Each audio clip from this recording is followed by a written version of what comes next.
Hello यार, तो मेरा नाम आदित्य है और इस वीडियो में मैं आपको बताऊंगा कि सीडेक उसका एंट्रेंस एग्ज़ाम होता है प्रीकेट, उसमें कौन कौन से क्वेश्चंस है जो मतलब लगभग मैक्सिमम बार देखा गया है कि आते हैं और ये सब क्वेश्चन आते ही हैं। तो ये सब क्वेश्चंस ना आप एक बार कर लीजिएगा अच्छे से।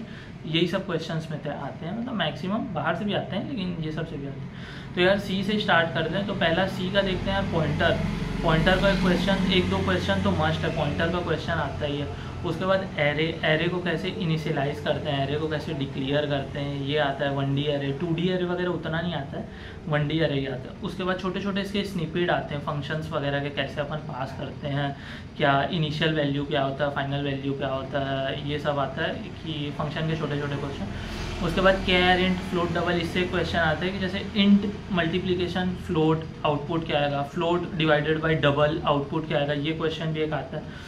और एक क्वेश्चन यार आता है स्टार पीटी, पॉइंटर का है, स्टार पीटीआर प्लस प्लस, उसके बाद प्लस प्लस स्टार पीटीआर, ये क्वेश्चन तो एक पक्का आएगा ही आएगा, ये क्वेश्चन हमेशा आता है। उसके बाद एक क्वेश्चन टर्नरी ऑपरेटर पे रहता है, फिर प्रेसिडेंस ऑफ ऑपरेटर पे रहता है, मतलब बहुत सारे 5 मल्टीप्लिकेशन ये डिवाइड ये करके दिया रहेगा, उसमें आपको प्रेसिडेंस के हिसाब से करना पड़ेगा। उसके बाद स्ट्रिंग का एक क्वेश्चन आता है STRCPY वाला। उसके बाद लूप के क्वेश्चन आते हैं, सेमी कॉलम, मतलब एक लूप दिया रहेगा लेकिन लूप में सेमी कॉलम लास्ट में लगा दिया रहेगा और फाइनल आउटपुट क्या आएगा, ये क्वेश्चन रहता है। उसके बाद कंट्रोल स्टेटमेंट के क्वेश्चन रहते हैं। कंट्रोल स्टेटमेंट का जैसे स्विच केस दिया रहेगा और डिफ़ॉल्ट को बीच में ले आ देगा या फिर कहीं सेमी कॉलन कुछ उसमें चेंजेस कर देगा, वो सब आप पढ़ लीजिएगा। स्विच केसेस में कैसे होता है, कहीं डिफ़ॉल्ट को बीच में ला देता है तो कहीं ब्रेक नहीं लिखता है तो फिर कैसे एग्जीक्यूट होगा, ये सब रहता है। उसके बाद स्टोरेज क्लास आप पढ़ लीजिएगा। उसके बाद मैक्रो विथ आर्ग्यूमेंट और विदाउट आर्ग्यूमेंट, ये पूरा सी का हो गया है।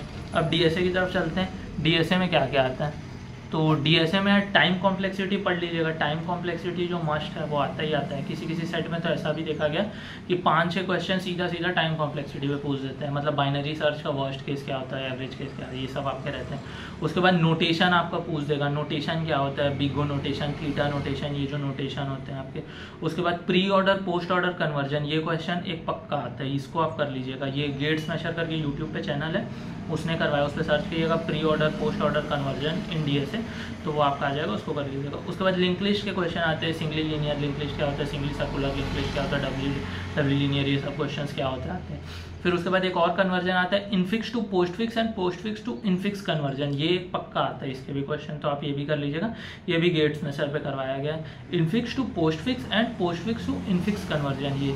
उसके बाद विच एल्गोरिथम, किसमें क्या एल्गोरिथम, के थोड़े मोड़े क्वेश्चन आते हैं, एल्गोरिथम वाले उतने नहीं आते हैं, तो आप देख लीजिएगा किसमें क्या एल्गोरिथम यूज होता है।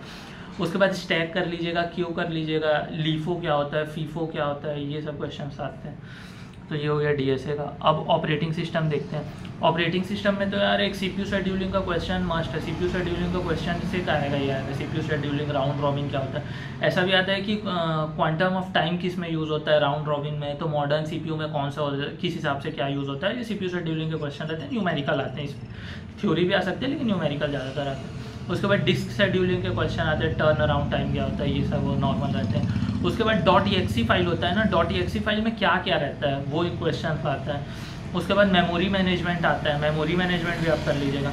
उसके बाद सेगमेंटेशन, पेजिंग, इसके क्वेश्चंस आते हैं। उसके बाद मोड बिट क्या होता है, कर्नल का मोड बिट क्या होता है, यूज़र का मोड बिट क्या होता है, ये क्वेश्चंस आएगा कि जैसे कर्नल का 0, यूज़र का 1, ये सब मोड, ये सब आता है, ये क्या होता है। मोड बीट के डायरेक्ट आएगा कि कर्नल का मोड बीट क्या होता है।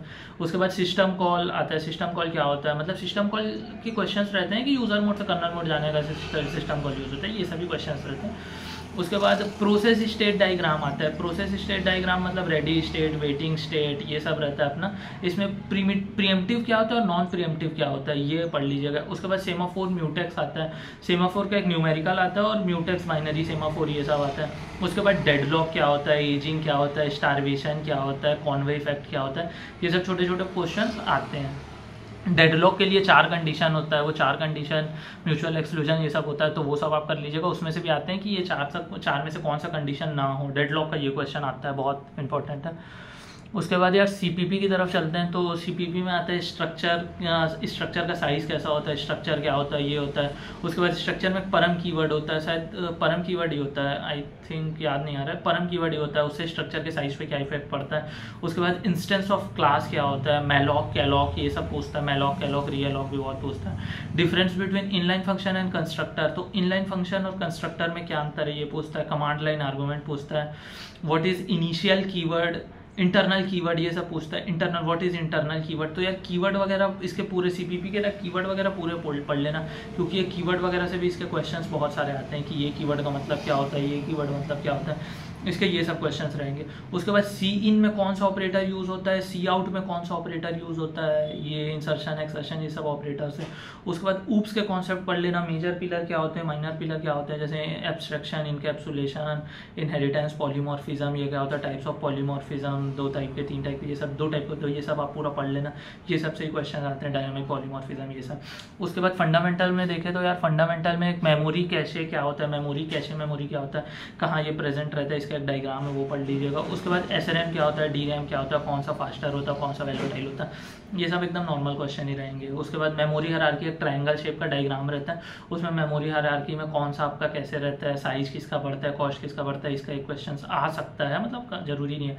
उसके बाद स्टेटलेस प्रोटोकॉल क्या क्या होते हैं ये आता है, HTTP क्या होता है, स्टेटलेस होता है, स्टेटफुल होता है, ये सब आता है। उसके बाद नेटवर्किंग पे देखा जाए तो नेटवर्किंग में यार OSI लेयर तो मस्ट कर लेना, OSI लेयर का क्वेश्चन एकदम पक्का है, हमेशा आता है ये और हर बार आता है। OSI लेयर क्या होता है, कितने लेयर होते हैं, क्या होता है। उसके बाद device use in OSI layer, मतलब कौन से लेयर में कौन से डिवाइसेस यूज़ होती है, राउटर कहाँ यूज़ होता है, स्विच कहाँ यूज़ होता है, ये सब मस्ट है। ये क्वेश्चन तो आएगा ही कि कौन सा डिवाइस कौन से लेयर में यूज़ होता है और कौन से डिवाइस जैसे एंड टू एंड है, ये सब आपका क्वेश्चन रहेगा। उसके बाद IPv4 क्या होता है, IPv6 क्या होता है, ये सब आएगा। इन IP के एड्रेसेस हैं, ये सब पूछेंगे। मतलब IP एड्रेस होता है ना कि आपका इतने से इतने के बीच में A है, B है, C है, D है, क्लास कौन से क्लास का है, तो वो आप याद कर लीजिएगा। इसमें ये IP दे देगा और ये कौन सी क्लास का है सीधा पूछ देता है, और उसको मतलब रफली नहीं एकदम अच्छे से याद करिएगा क्योंकि वो पॉइंट के बाद में ही वो लोग फेरबदल करते हैं। उसके बाद मैक एड्रेस क्या होता है, मैक एड्रेस में फर्स्ट 3 क्या बताता है, बाद का 3 क्या बताता है, ये पूछता है। उसके बाद TCP UDP जो मस्ट है, TCP UDP भी आता है, वो उसके दोनों के बीच में डिफरेंस पढ़ लीजिएगा। उसके बाद मल्टीप्लेक्सिंग क्या होता है ये पढ़ लीजिएगा। उसके बाद कौन से लेयर में कौन सा डिवाइस यूज़ होता है, ये तो एकदम आएगा ही आएगा, ये पढ़ लीजिएगा। तो यार ये सब मतलब क्वेश्चंस है, ये सब आप एक बार कर लीजिएगा। ये सब क्वेश्चंस बहुत ज़्यादा है, ये सब क्वेश्चंस आते हैं, तो यार ये सब आप कर लीजिएगा। और बिग डेटा AI का देखें तो यार बिग डेटा AI में उतने हार्ड क्वेश्चन नहीं आते हैं, जो नोट्स के ऊपर के हैं, ऑथर वगैरह। और हाँ, C++ ये सब के फाउंडर कौन है, ऑथर कौन है, ये ऑथर बोल रहा हूँ, फाउंडर कौन है, ये सब आप पढ़ लीजिएगा। ये सब भी कई बार पूछ देता है कि फाउंडर कौन से। और उसके बाद देखिए बिग डेटा AI और अपना AI और बिग डेटा का देखें तो AI और बिग डेटा के उतने हार्ड क्वेश्चंस नहीं आते हैं, बेसिक के से क्वेश्चन रहेंगे। मतलब आप थोड़ा बहुत थ्योरी पढ़े रहेंगे तो बन जाएगा, ऐसा नहीं है कि बहुत ज़्यादा हार्ड क्वेश्चन रहते हैं। इसके फादर ऑफ AI कौन होते हैं, फादर ऑफ बिग डेटा, ये सब आप पढ़ लीजिएगा। ये शायद मैं मतलब मेरे को भी सही से पता नहीं है AI बिग डेटा का, क्योंकि मैं डेक का हूँ यार, और डेक में AI और बिग डेटा का तो उतना पढ़ाते नहीं है, तो मेरे को आइडिया नहीं है। लेकिन AI और बिग डेटा मतलब उतने हार्ड क्वेश्चंस नहीं रहते हैं, मतलब बेसिक क्वेश्चंस ही रहेंगे, तो इतना कर लीजिएगा। और ये जो मैं आपको टॉपिक बताऊँ ये सब आप एकदम मस्ट कर लीजिएगा, ये सब क्वेश्चंस आते ही हैं। और बस यार इतना ही है, AI बिग डेटा का ज़्यादा मतलब इतना टफ क्वेश्चंस नहीं आता है, बेसिक ही रहेंगे। तो थैंक यू यार, लाइक शेयर सब्सक्राइब कर देना प्लीज़।